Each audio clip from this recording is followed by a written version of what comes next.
เมื่อพระเยซูเริ่มปฏิบัติหน้าที่พระองค์มีพระชนมายุได้30พรรษา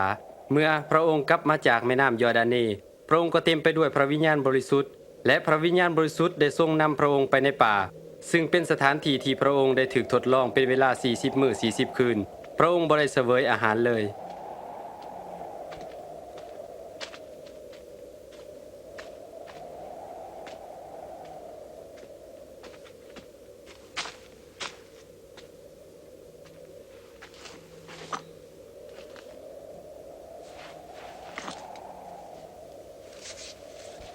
พญามารได้กล่าวต่อพระองค์ว่าถ้าท่านเป็นพระบุตรของพระเจ้าจงสั่งก้อนหินนี้ให้กลายเป็นข้าวจีบังดู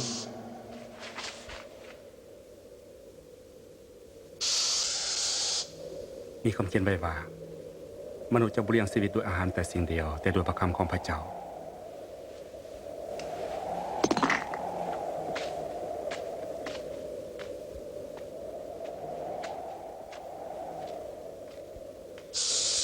แล้วพญามารก็นำพระองค์ขึ้นเมื่อแสดงราชแผ่นดินทั่วพิภพเพื่อซี้ให้พระองค์เห็นอำนาจและสง่าราศีของราชแผ่นดินเฮาจะยกให้ทานพอทุกอย่างได้มอบเป็นสิทธิ์ของเฮาแล้วเฮาปรารถนาจะให้แก่ผู้ใดเฮาก็จะให้ผู้นั้นทุกๆสิ่งจะเป็นของทานทั้งหมดถ้าทานหักขาบไว้เฮามีพระคัมภีร์เขียนไว้ว่าจงกราบนมัสการพระเจ้าของท่านและบูรบัตพระองค์แต่ผู้เดียว